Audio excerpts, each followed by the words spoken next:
जैसे ही अमित शाह पहुंचे बंगाल, ओवैसी ने भेजा बिहारी दूत। तीसरा मोर्चा बनाने की कवायद शुरू। ममता बनर्जी को होगा कितना नुकसान। आप हुमायूं भाई के साथ हैं। आप चाहते हैं कि यहाँ क्यादत खड़ा हो। हमने सीमांचल बिहार में हरा कर दिया, हम बॉम्बे में हरा कर दिए। आप साथ दीजिए तो इंशाअल्लाह पूरा बंगाल को हरा कर देंगे। नमस्कार, आपके साथ मैं रोहित कुमार, आप न्यूज फाउंडेशन पर। तारीख 31 जनवरी और देश के गृह मंत्री पहुंच गए अचानक से पश्चिम बंगाल। 2 बड़ी जनसभा जो थी वहां पर थी, कार्यकर्ताओं को संबोधित किया। एक थी 24 परगना में और दूसरी थी सिलीगुड़ी में। सिलीगुड़ी जब पहुंचे तो अमित शाह का जो भाषण था वो सुनना चाहिए। क्या कुछ कहा और किस तरीके से माँ, माटी और मानुस की बात की। सिर्फ और सिर्फ 45 दिन के अंदर बंगाल की सबसे बड़ी समस्या को खत्म करने की बात कही। दावा किया कि 50% वोट शेयर के साथ पश्चिम बंगाल बीजेपी को चुन रहा है। क्या कहा पहले अमित शाह ने, ये सुनवाते हैं और उसके बाद कहानी में आगे बढ़ेंगे। मां, माटी, मानुस का नारा लेकर सत्ता में आई हुई ममता बनर्जी, आज मैं ममता दीदी को पूछना चाहता हूं, क्या हुआ आपके नारा का? आपके राज्य में मां असुरक्षित हो गई। बंगाल की बेटियां, माताएं इतनी असुरक्षा का कभी अनुभव नहीं कर रही। मुझे सारे कार्यकर्ता बताएं जरा, बंगाल में बहन बेटियां सुरक्षित है क्या? जोर से बोलो, सुरक्षित है क्या? ममता दीदी, आपने मां को असुरक्षित किया है। माटी पूरी घुसपैठिए कब्जाए हुए। मुझे बताओ उत्तर बंग वालों, ये बंगाल की पवित्र माटी घुसपैठियों के कब्जे में रहनी चाहिए क्या? जोर से बोलो, रहनी चाहिए? ये ममता दीदी खाली करा सकती है? मैं बाद में बात करता हूं घुसपैठिए का। और मां, माटी, मानुस और मानुस भयभीत होकर टोलबाजी से, सिंडिकेट से परेशान है। हमारे ट्राइबल सांसद को सरेआम पीटा जाता है। गोरखा भाइयों पर सैकड़ों केस दर्ज कर उनके साथ चर्चा करने की जगह उनको परेशान किया जाता है। कोच राजवंशी हो, कुड़मी हो, आदिवासी हो, बिहार के बासिंदे हो या गोरखा भाई हो या बंगाली हो, ममता दीदी, आपके राज्य में मानुस भी सुरक्षित नहीं है, भयभीत। तो अमित शाह की बात आपने सुन ली। अब इस तस्वीर को जरा गौर से देखिए। ये तस्वीर है जिसमें अमित शाह के बंगाल पहुंचते ही ओवैसी ने बिहारी दूत को भेज दिया है। दीदी बेचैन हो गई है और पश्चिम बंगाल में चुनाव से पहले तबाही आने वाली है। इसी पे बात करेंगे। इसमें अमित शाह नजर आ रहे हैं, जो कि तस्वीर है पश्चिम बंगाल की सिलीगुड़ी की, जहां पर अमित शाह थे, जहां पर उन्हें भाषण दिया चुनावी। कई मुद्दे रखे जिसमें घुसपैठ सबसे महत्वपूर्ण था। दावा किया कि 45 दिनों के अंदर पश्चिम बंगाल में पूरी तरीके से फेंसिंग का, यानी कि जो घेराबंदी का काम है, वो पूरा कर लिया जाएगा और एक भी घुसपैठियों को उसके बाद आने नहीं दिया जाएगा। अगर कोई आ गया है तो चुन चुन के बाहर भी निकाला जाएगा, ये कहने की कोशिश की है। अब इसमें देखिए, आदिल हसन नाम के एक शख्स हैं। ये तस्वीर पहले बीच वाली देखिए, इसमें आदिल हसन हैं और उनके साथ में AIMIM के प्रमुख असदुद्दीन ओवैसी हैं। मुंबई में जब जो नगर निगम के चुनाव हुए, उन चुनावों में जो जीत हुई, उस जीत के बाद ये तस्वीर जो है उस प्रेस कॉन्फ्रेंस की है। इस बिहारी नेता ने महाराष्ट्र में भी कमाल किया और ओवैसी ने तो बिल्कुल BMC, जो कि बिल्कुल कहते हैं कि लगभग सरकार की तरह होती है, वहां पर जो है इनके जो लड़ाके थे उनको चुनाव जितवाने में मदद की। बात की तस्वीरें यहां पर पश्चिम बंगाल की और यहाँ पर भी आपको आदिल हसन जो हैं वो नजर आ रहे हैं। और साथ में कौन नजर आ रहा है? तो साथ में नजर आ रहे हैं बाबरी मस्जिद बनाने का निर्माण करने वाले टीएमसी के विधायक हुमायूं कबीर, जो कि टीएमसी से निष्कासित किए जा चुके हैं। इस बार के चुनाव में कुछ इतना कुछ बदल रहा है जिसको हम विस्तार से बताएंगे, लेकिन पहले आदिल हसन ने हुमायूं कबीर के साथ जब मंच साझा किया, उसके बाद न्यूज फॉर नेशन से जो बातचीत की हमारे संवाददाता देवांशु से, जो इस खबर में आपके साथ अब आगे जुड़ेंगे, बताएंगे कि क्या कुछ हुआ है या क्या हो रहा है पश्चिम बंगाल में। पहले उनसे जो बातचीत हुई, उस बातचीत में क्या निकल के सामने आ रहा, ये पूरा देखिए। हमारे साथ बात करने के लिए एआईएम बंगाल के प्रभारी आदिल हसन होंगे। आदिल हसन जी, आज जो है वो रैली में आप शिरकत करते हैं हुमायूं कबीर के साथ, तो क्या ये माना जाए कि आपकी पार्टी का गठबंधन बंगाल में हुमायूं कबीर की पार्टी के साथ हो गया है?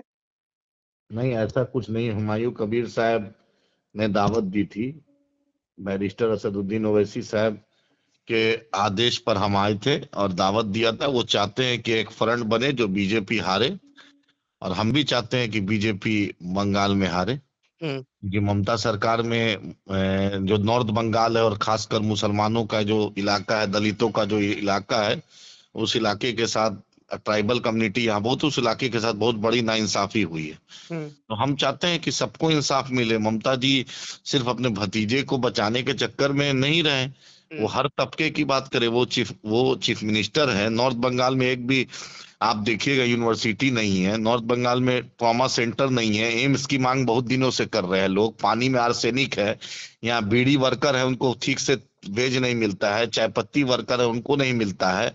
तो जो बदहाली है सबसे ज्यादा नॉर्थ बंगाल के साथ है। नॉर्थ बंगाल में मुसलमानों की और दलितों की आबादी है, और यहाँ पर एमआईएम बहुत मजबूत संगठन है। पहले भी चुनाव हमने लड़ा था, तो इसलिए हम चाहते हैं कि ये एमआईएम चुनाव लड़े। मैं रिपोर्ट, कल स्टेट एग्जीक्यूटिव कमेटी की भी बैठक है।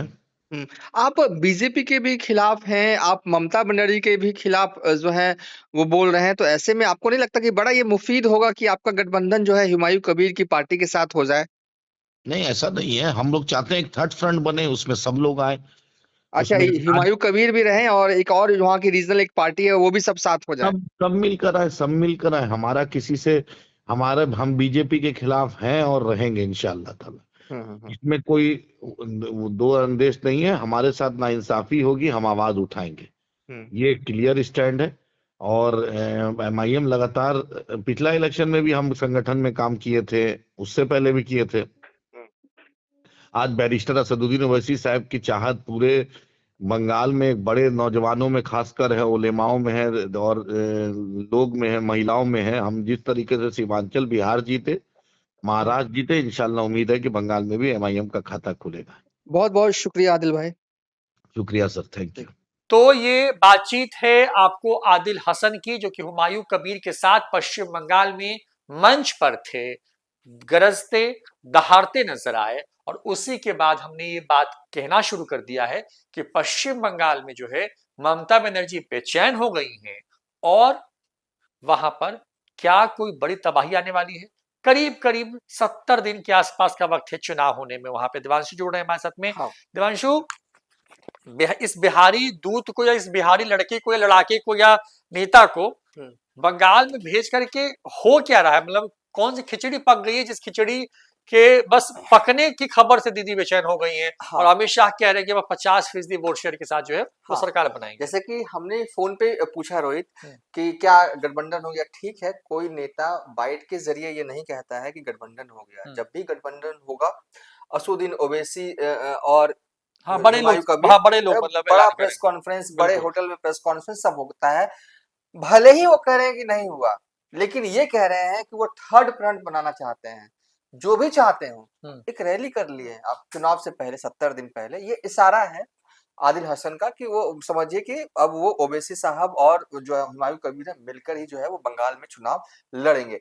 चाहते ये हैं कि सिर्फ ये दोनों मिलकर चुनाव न लड़े, और भी दल जो है बंगाल के वो जो है मिल जाए, एक तीसरा जो है वो धारा जो है वो बने।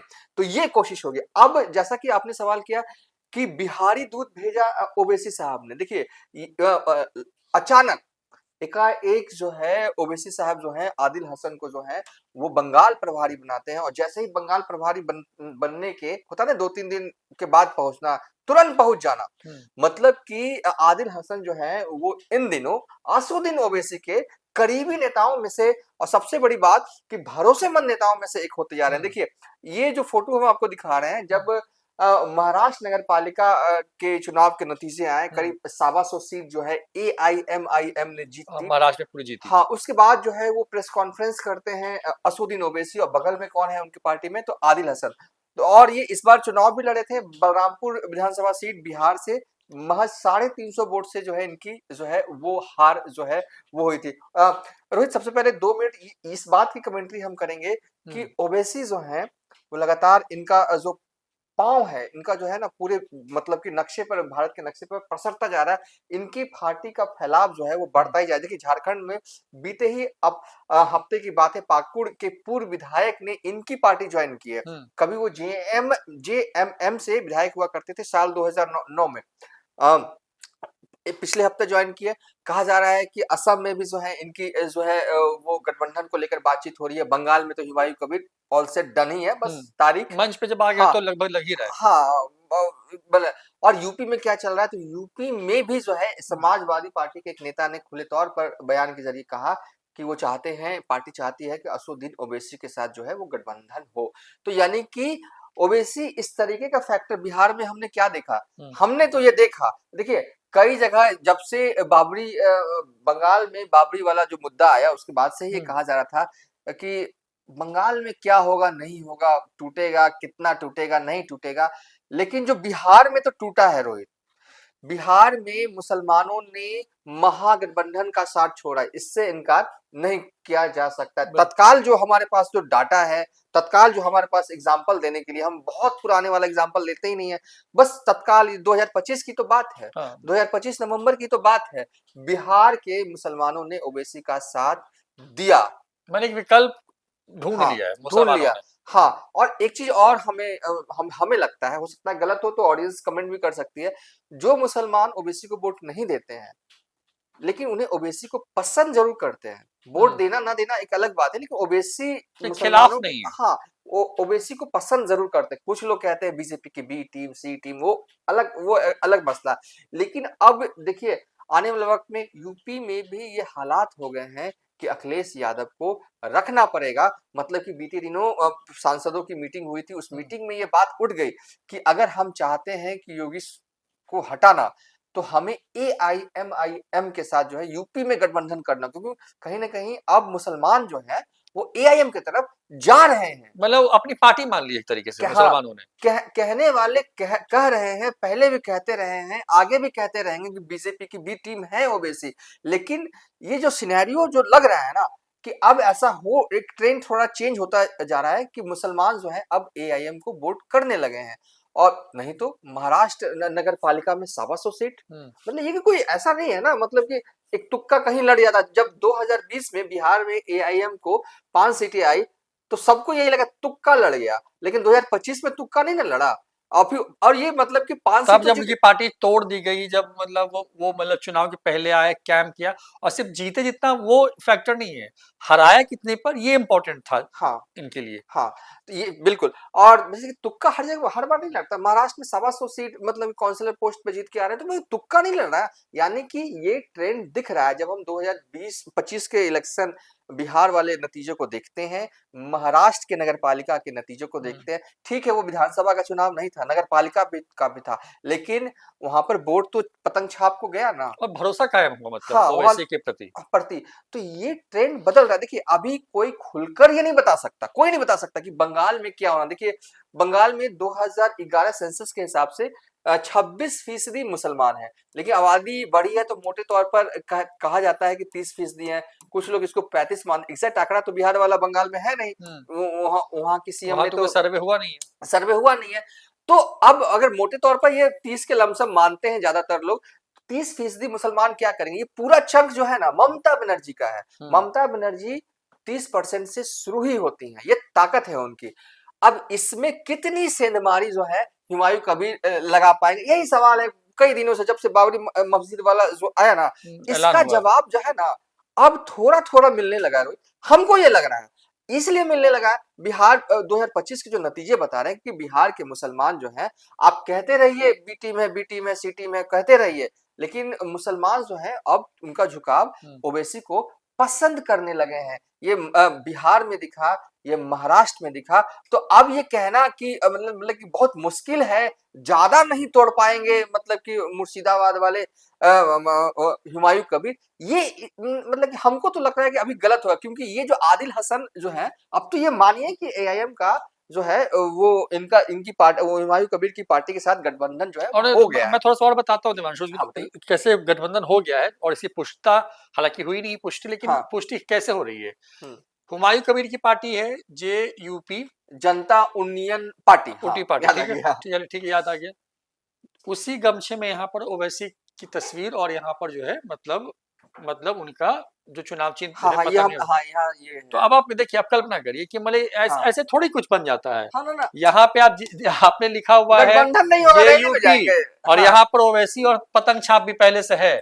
तो हाँ। देखिए, मतलब ये एक तस्वीर ही जो थी बताने के लिए हाँ। काफी थी कि वहां पे जो है ये हो चुका है, मतलब कि अब ये दोनों साथ आकर के वहां पर अपनी फील्डिंग सेट करने में लग गए हैं। हाँ। ऐलान बाद में करेंगे, हाँ। लेकिन फिलहाल जो है चीजें, क्योंकि वो देखिए ओवैसी की राजनीति बड़ी सधी हुई है।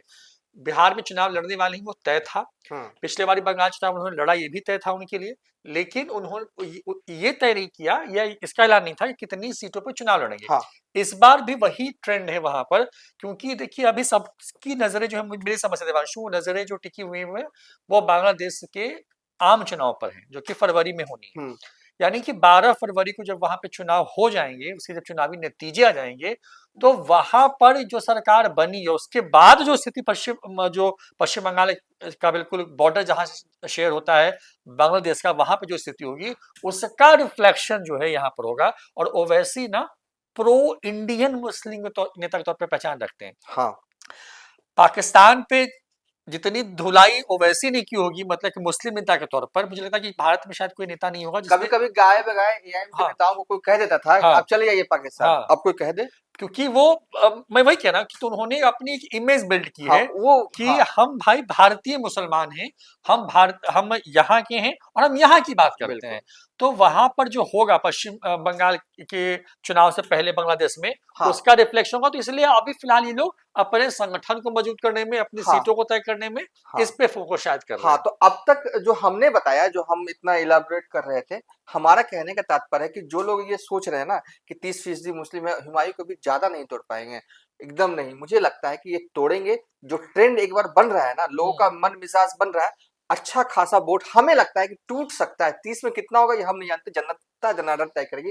आगे वाला जो स्लाइड चला रहे हैं वो बहुत ही इंपॉर्टेंट होगा। एक ही स्लाइड में पूरे बंगाल का जो है ना गणित आपको समझ में आ जाएगा। रोहित, आप कमेंट्री करिएगा, फिर बाद में हम थोड़ा इस पे बताएंगे। हाँ, तो देखिए बंगाल में बीजेपी और टीएमसी की को कितना फीसदी उनका वोट शेयर है उस पे बात करते हैं। तो देखिए विधानसभा चुनाव हुआ साल 2011 में, यहां पर बीजेपी के पास था 4% वोट बैंक, टीएमसी के पास था 39% वोट बैंक। उसके बाद विधानसभा चुनाव हुए साल 2016 में, यानी कि 5 साल के बाद, और यहां पर बीजेपी का वोट शेयर हुआ 10% पर और टीएमसी का वोट शेयर बढ़ा 45% पर। उसके बाद विधानसभा का चुनाव हुआ साल 2021 में, बीजेपी ने बहुत बड़ी छलांग लगाई, 10 से सीधे 38% पर आ गई और टीएमसी 45 से 48% पर आ गई। ये जो था ये 2021 का चुनाव था। 2024 के जो लोकसभा चुनाव थे, क्योंकि इसकी बात करना जरूरी इसलिए क्योंकि पश्चिम बंगाल में अंतिम जो चुनाव है वो यही लोकसभा का चुनाव है।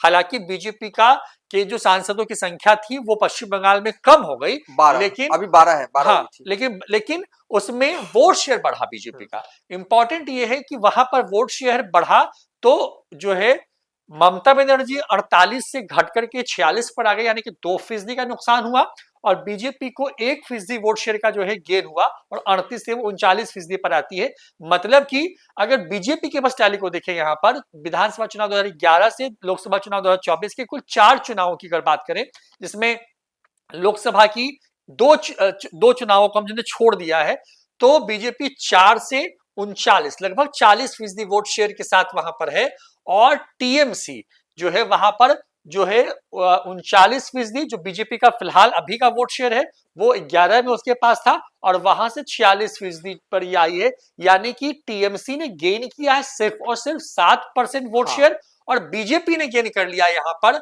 35% वोट शेयर। और यही अपने आप में बताने के लिए काफी है कि बीजेपी का जो ग्राफ है, या बीजेपी का आप कह लीजिए एक तरीके से जो जमीन है पश्चिम बंगाल के अंदर में, वो किस तेजी से वो बढ़ रही है। हाँ रोहित, इसमें हम जो कहना चाहते हैं, इसमें जो लास्ट 2 चीजें, इसमें बहुत कुछ छुपा हुआ है। हम क्यों कह रहे हैं कि बड़ा, देखिए जो लोग सोच रहे हैं ना कि दीदी की सत्ता एकदम अस्थाई इस बार भी दिख रही है बड़ा मजबूत जोन में, ऐसा नहीं है। अंदर से जो है ना, मतलब कि उन दीवारों को जो है ना बड़ा जोर से हथौड़ा मारा गया है। देखिए 2021 में आप 38% जो है वो वोट शेयर था, दीदी का वोट शेयर जो है वो 48 था। 10% का 21 से 24 में 1% सही, 1% से तो सरकार बन जाती है, बढ़ा है। और इनका तो, अगर इनका बढ़ा है तो इनका घटा है। इनका जो है 2% जो है वो घटा है। ठीक है, सुधांशु त्रिवेदी बीजेपी के राष्ट्रीय प्रवक्ता हैं। एक जगह जब बंगाल इलेक्शन को लेकर जब डिबेट हो रहा था, तो उन्होंने एक बात कहा था, हमें उनकी बात जो है हमें यहाँ कोट करना हमें लगता है कि जरूरी है। उन्होंने कहा था कि हम इस बार बंगाल जीतेंगे।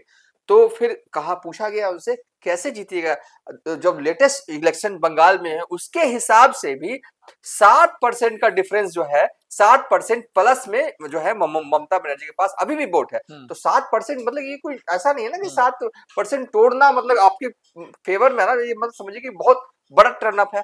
तो उन्होंने कहा 7% नहीं, 4%, अगर हम 4% बढ़ गए तो दीदी भी तो घट जाएंगी। यानी कि बंगाल में बीजेपी को सत्ता में आने के लिए जो 24 में वोट आया है उससे 4% महज जो है वो वोट चाहिए। मतलब कि और 210-15 पार जो है वो करीब पहुंची थी 2021 में बंगाल में टीएमसी।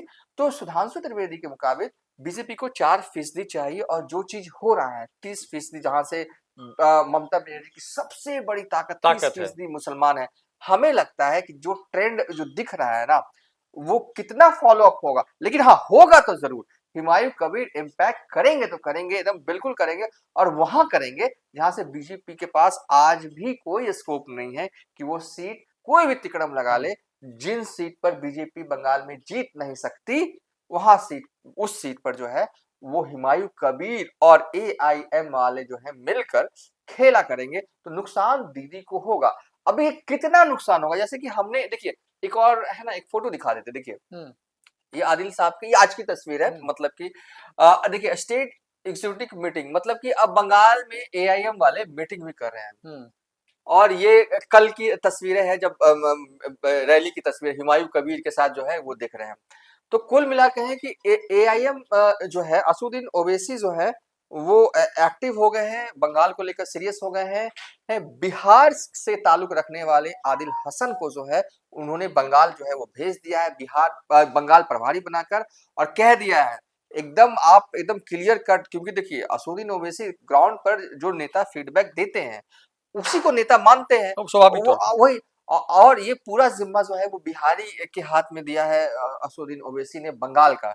तो कुछ सोच के दिया होगा, कुछ समझ के दिया होगा। इतने बड़े नेता हैं, कई राज्यों में चुनाव लड़ते रहते हैं, तो कहीं ना कहीं देखिए 2021 में बिहार की कोई उस रूप में कोई भूमिका नहीं थी। हालांकि तेजस्वी यादव प्रचार करने के लिए कई विधानसभा सीटों पर जो है कोलकाता या कोलकाता के आसपास गए थे, लेकिन इस बार न जाने क्यों रोहित, ऐसे भी जैसे भी तैसे भी जैसे भी कह लीजिए, मतलब कि बिहार की भूमिका ना, वो मुझे लग रहा है कि 2026 में बंगाल इलेक्शन में बढ़ने वाली है।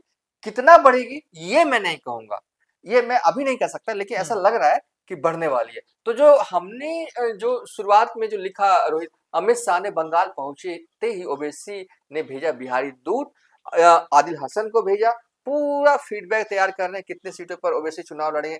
जितनी ज्यादा सीटों पर चुनाव लड़ेंगे उतनी ज्यादा सीटों पर, अब ऐसा तो है नहीं कि एआईएम या ये चुनाव लड़े और उनके कैंडिडेट को वोट ही ना आए। 500 भी वोट आए किसी सीट पर, 1000 वोट भी आए, वो दीदी का वोट होगा, वो बीजेपी का वोट कतई नहीं होगा, बंगाल का सिनेरियो में एकदम नहीं होगा।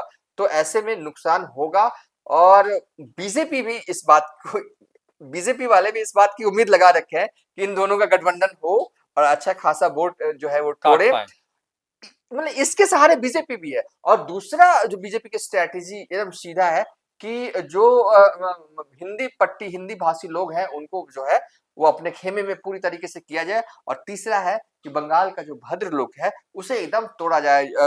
नितिन नवीन को जैसे कि राष्ट्रीय अध्यक्ष बनाया गया, पहला दौरा लगता है, और मतलब कि पूरे भद्रलोक को तोड़ने, यही स्ट्रैटेजी है, सिंपल स्ट्रैटेजी है। लेकिन दीदी का जो एग्रेशन है, चाहे दीदी का चाहे दीदी के भतीजे का, वो अब क्योंकि अब देखना है जो भी होगा जो होगा। लेकिन अभी के हिसाब से हमें लग रहा है कि दीदी तो बेचैन जरूर है। जिस तरीके से एसआईआर हो रहा है रोहित, मतलब कि दीदी इस तरीके से बेचैन है एसआईआर को लेकर कि मतलब कि सुप्रीम कोर्ट का बार बार दरवाजा जो है वो खटखटा रही है। तो इतना क्यों खटखटा रही है? कोई ऐसा नहीं है, और भी पॉलिटिकल पार्टी है वहां पे, लेकिन सबसे ज्यादा दिक्कत दीदी को हो रही है। तो दीदी को कहीं ना कहीं ये तो देखने से लग रहा है, ये हम कोई बनी बराबर नहीं, हाँ, किसी को भी लग रहा है। ये ऐसा चुनाव है जब मतलब मुस्लिम नेता के तौर पर या मुस्लिम दल के तौर पर एक विकल्प है वहां के लोगों के पास में। ऐसे वक्त में चुनाव हो रहा है जब एसआईआर जैसे एक ड्राइव के बाद वहां पर करीब 1 करोड़ के आसपास जो वोटर हैं वो लिस्ट में अब नहीं है, जिसमें से 50 लाख तो ऑफिशियली नहीं है। अब कई लोगों के दस्तावेज मांगे गए हैं। ऐसे वक्त में चुनाव हो रहा है जब बीजेपी स्ट्रॉन्ग जोन में है, मतलब कम से कम ये आरोप बिहार जैसे राज्यों में या कई जगहों पर विपक्ष लगाता रहा है कि भाई बीजेपी ने अपनी मशीनरी का इस्तेमाल किया है। तो वहां पर क्योंकि पूरा जो चुनाव होता है वो जो आरोप लगता रहा है कि भाई जो पूरी तरीके से चुनाव आयोग बीजेपी के क्लच के अंदर इस तरह की बातें होती रही, बीजेपी पे आरोप लगता रहा है। तो ममता बनर्जी के लिए इतना आसानी ये चुनाव जो है वो नहीं है। और जाहिर तौर पर क्योंकि चौथी बार के लिए चुनाव लड़ी है, पिछली बार देखिए पूरा उनकी लहर थी पूरे बंगाल में देवांशु। पिछली बार बीजेपी के बारे में भी चर्चा थी कि भाई बीजेपी सत्ता में आ सकती है, लेकिन वो आई नहीं। और ममता बनर्जी जो है वो एक तरीके से प्रचंड जनादेश के साथ सत्ता में आ गई, लेकिन वो खुद हार गई चुनाव। यानी कि उनके खिलाफ एक एंटी इनकम्बेंसी हो गई थी उनकी खुद की सीट पर। तो उनको बाई इलेक्शंस लड़ना पड़ा वहां पे और दोबारा वो चुनाव जीत करके मुख्यमंत्री के पद पे कंटिन्यू रही। तो अब बहुत तरह की चीजें हैं वहां पर जो धीरे धीरे बदल रही हैं। और मुझे लगता है कि ये जो फैक्टर है जो आज दिख रहा है, आदिल हसन हो या हुमायूं कबीर हो या अमित शाह की बातें हों, मतलब इन चीजों ने एक तरीके से कहे कि ममता बनर्जी के लिए थोड़ी मुश्किल जो है वो खड़ी कर दी है। देखिए 4 पॉइंट्स लिखा है हमने, क्या पता दिख रहा हो ना दिख रहा हो, लेकिन चलिए ना हम बोलते बोलते फिर से लिख देते। तो उसमें क्या, देखिए बीते हफ्ता ना एक इंसिडेंस और याद आ गया। देखिए बागोरी जिले में रोहित 12 विधानसभा सीट है, ठीक है। 12 में मुझे लगता है 6 या 7 पे ना बीजेपी, मतलब बीजेपी उस जिले में मतलब कि स्ट्रॉन्ग, मतलब कि आप ये नहीं कहते स्ट्रॉन्ग, लेकिन मतलब वैसी स्थिति नहीं है कि जहां पे बीजेपी का मतलब कि एक ही विधायक नहीं हो। वहां पर टीएमसी के जिला अध्यक्ष जो है वो मन से कहते हैं कि अगर मतलब टीएमसी को वोट नहीं पर मतलब कि मिला इस चुनाव में और बीजेपी को आप लोगों ने वोट दिया, बीजेपी के कार्यकर्ता को चुनाव के बाद हम देख लेंगे। मतलब कि क्यों ऐसा दे रहे हैं भैया? आपको क्या डर हो रहा है कि आप सीधे खुले तौर पर चुनाव से पहले मैं कहूंगा कि बीजेपी के कार्यकर्ताओं को धमकी दी जा रही है बांकुड़ा में। सोचिए इस बार जो है वो 4 पॉइंट्स है रोहित बीजेपी के पास, और बीजेपी को लग भी रहा है एसआईआर में वोट कटेंगे। इससे तो 58 लाख तो पहले ही कट गया है, 58 लाख तो पहले ही कट गए हैं। अब कितने कटेंगे? जो चुनाव आयोग ने कहा है कि आप अपने डॉक्यूमेंट को वेरीफाई करवा लिए, डॉक्यूमेंट मांगा गया, उसमें कितना नहीं दे पाते हैं। तो ऐसे में जिस तरीके से ममता बनर्जी एकदम मतलब कि एसआईआर को लेकर मतलब कि ये कर रही है ना, तो कहीं ना कहीं सबको लग रहा है कि एसआईआर से दीदी के वोटर्स का जो है वो वोट कटने वाला है। कितना कटेगा ये कोई नहीं जानता, लेकिन कटने वाला, बीजेपी का वोट तो नहीं कटने। दूसरा हमने जो पॉइंट जो है रोहित वो लिखा था, बहुत कुछ निर्भर करेगा हुमायूं कबीर और एआईएम के गठबंधन को ये कितना तोड़ पाएंगे। इस आश्रय तो बीजेपी वाले भी है, कुछ भी कह लीजिए बीजेपी वाले, लेकिन इस आश्रय तो बीजेपी है, इससे इनकार नहीं कर। तीसरा जो है ना वो बंगाल के भद्रलोक को अपने खेमे में करने के लिए बीजेपी को लगता है कि हम इस स्विंग वोटर को तोड़ लेंगे। हालांकि ये अभी ममता दीदी के साथ कुछ वक्त से रहा है, लेकिन बीजेपी को लगता है कि ये पढ़ा लिखा तबका है, इसे हम अपने खेमे में कर सकते हैं। और चौथा जो है हिंदी भाषी लोग जो वहां के हैं, इनको तोड़ने में बीजेपी को लग रहा है स्ट्रैटेजी भी है कि इनको अपने खेमे में किया जाए। ये 4 स्ट्रैटेजी है, रणनीति है, और इसी के इर्द गिर्द जो है बीजेपी जो काम कर रही है, बीजेपी के बड़े नेताओं का जो है वो बयान आएगा। हम ये कहेंगे कि दीदी बेचैन जरूर है, हारे कोई जीते कोई हम नहीं जानते तो कैसे कहें, लेकिन हाँ ये ना मतलब कि कुछ भी हो जाने वाली स्थिति की तरफ जो है वो बंगाल का जो चुनाव जो है वो हमें लगता है रोहित कि होता जा रहा है। तो बिल्कुल यही हो रहा है। इस वीडियो में हमने जो बातें बताई आपको वो यही बताई कि भाई देखिए हुआ क्या-क्या इसमें कि अमित शाह पहुंच गए हैं। वहां पे अमित शाह के जाते जो है ओवैसी ने वहां पर आदिल हसन को उतार दिया है और आदिल हसन हुमायूं कबीर के साथ हैं यहाँ पर। ये 3 तस्वीरें बहुत कुछ कह रही हैं। पश्चिम बंगाल में जो चीजें बदल रही है बहुत तेजी से। बड़ी बात यह है कि अमित शाह जब पहुंचे तो उन्होंने 45 दिनों का एक वादा कर दिया है कि भाई घुसपैठियों को आने से रोकने के लिए हर कुछ करेंगे और ऐसा ही वादा उन्होंने असम में भी किया है। तो इन वादों का कितना असर होता है, क्या होता है? पश्चिम बंगाल में हर दिन जो है कुछ ना कुछ बदल रहा है, नए समीकरण गढ़े जा रहे हैं, नए लोग साथ आ रहे हैं और ममता बनर्जी की राहें जो हैं वो थोड़ी मुश्किल होती जा रही है। फिलहाल इतना ही। आप देखते रहिए न्यूज़4 नेशन। नमस्कार।